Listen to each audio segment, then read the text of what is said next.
Today we are making two very easy mac and cheese recipes that you can make at home. One with a delicious Cheeto breadcrumb topping and the other one with a crispy prosciutto topping. These are so good, you're definitely gonna wanna try them. All right, so when it comes to mac and cheese, I feel like the most common noodle that people use are elbow macaroni. So that's what I'm gonna make here today. Obviously, you don't have to make your own pasta. You can buy the dried pasta in the store, but I have the means to make it, so we're gonna make it. So we're gonna start with semolina flour. Pour that into the machine here.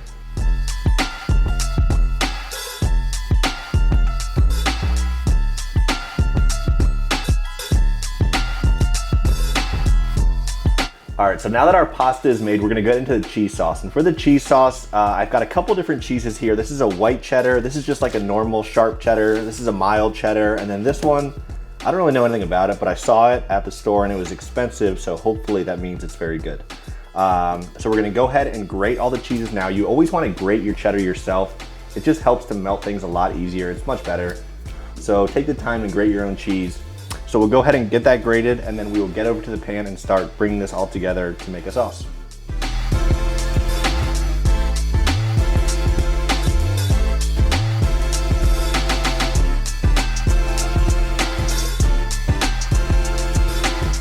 All right, so the only downside though of grating all your own cheese is grating all your own cheese. To start our sauce, we're gonna start by making a roux, which you probably heard of. It's equal parts by weight of butter and flour. So we'll take our butter, toss that in the pan here, let it melt down without burning. And then once it's fully melted, we'll go ahead and add in our flour and whisk it and start cooking it to kind of cook out that flour before we add our milk and our cream. All right, now that our butter is just about fully melted here, we're gonna go ahead and add our flour in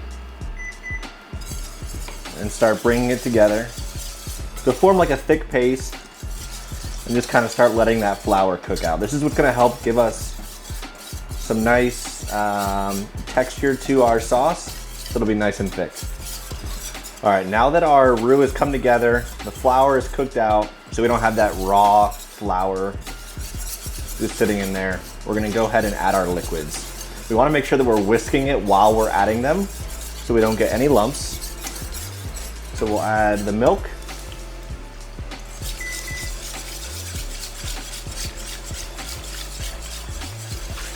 And then we'll hit it with the cream. And then we'll go ahead and let this kind of come up to a simmer. You'll see it to start to thicken. And then once it starts to thicken, we'll go ahead and season it. And then we will finish it up with all of our cheeses.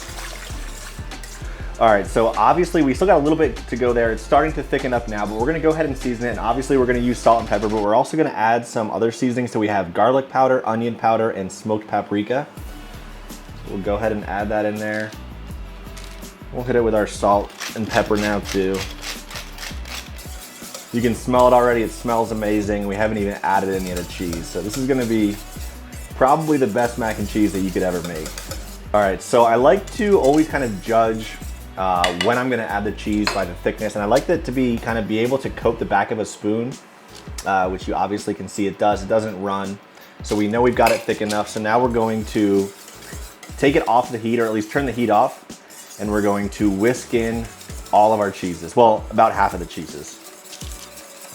And then we will save the other half, like I said earlier, just to kind of layer in with the pasta when we put it in the dish, so there's just no excuse for not enough cheese. All right, so we're gonna go ahead and add in a block of Boursin cheese. This is just like a soft cheese that has garlic, herbs in it. It's really delicious. I like to eat it just kind of with crackers, but it's really good. It adds a nice creaminess to the mac and cheese. So we'll go ahead and kind of whisk that in there. All right, now we're gonna add our cheese in, about half of this. Again, whisking it as we go, just so we get a nice, smooth, creamy sauce.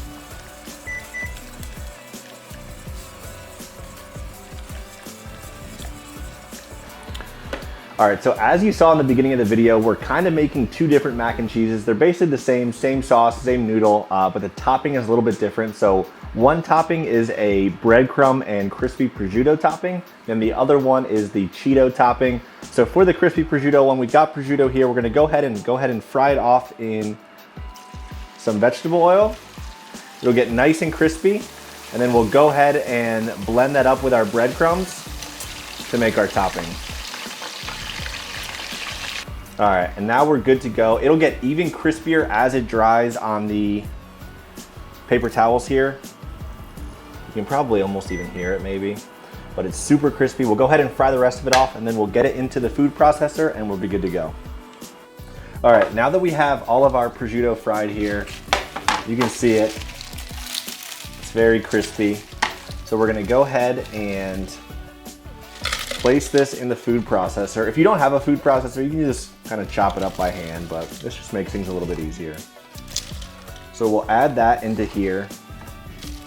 And I'm not gonna lie to you guys, I've never done this before, putting like prosciutto as a topping for mac and cheese, so we'll see how it goes.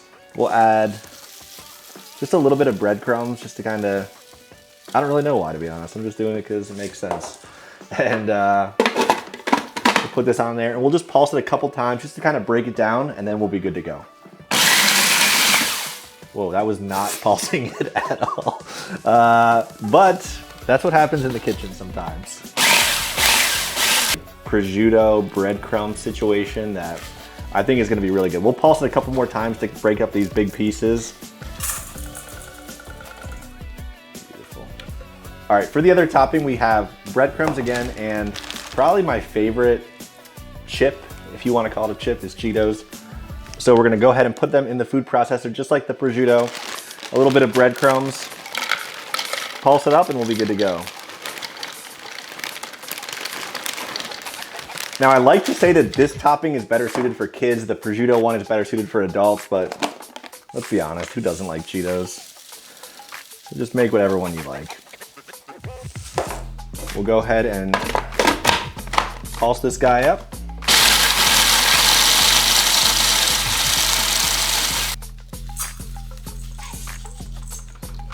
All right, we're about ready to go ahead and cook the pasta. We have our elbow macaronis that we made earlier. I put them in the freezer just to kind of hold up a little bit.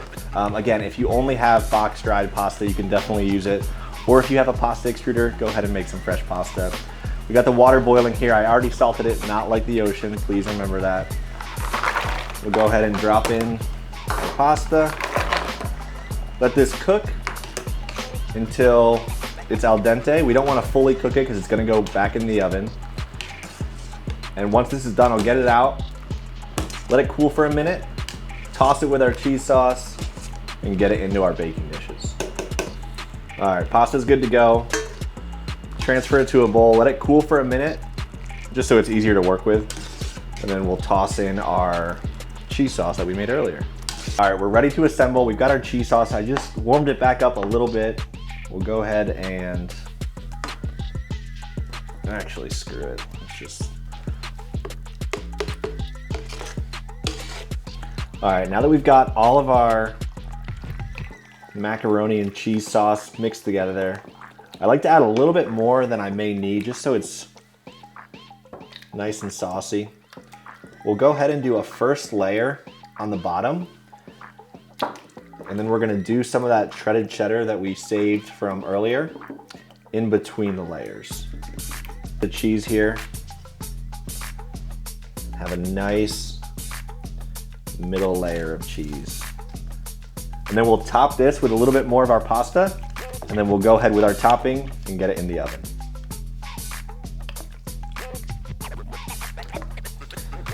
Now on the top here, we'll put a little bit more of the shredded cheese. So for this one here, we're gonna go in with our Cheeto topping. And then for the other one, we have our crispy prosciutto topping. Same thing, be generous. Now we'll go ahead and wrap these in foil, get them into like a 375-degree oven for about 30 to 45 minutes, and then we'll unwrap it and let it go until it's nice and golden brown and looking really good. All right, the mac and cheeses just came out of the oven. They're bubbling, they look delicious, they smell incredible. The prosciutto on this one smells so good. We're gonna hit the prosciutto one with a little bit of chives, because why not? And we'll do some parsley on the Cheeto one. All right, let's crack into the Cheeto crusted one.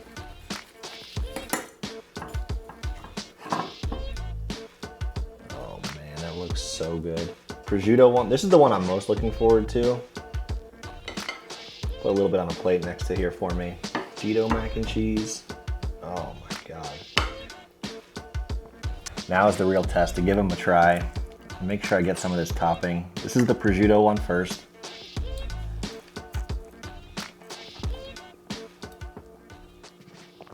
First note is I should have let it cool. This just came right out of the oven. It's very, very hot, but it's so good. The prosciutto on top is like a very, like, I don't know how to describe it. If you've had prosciutto before, it's, I don't want to say salty because that sounds like it's bad. It's so good. It's really good. The fresh pasta is incredible. Now this Cheeto one. I've done this before with mac and cheese.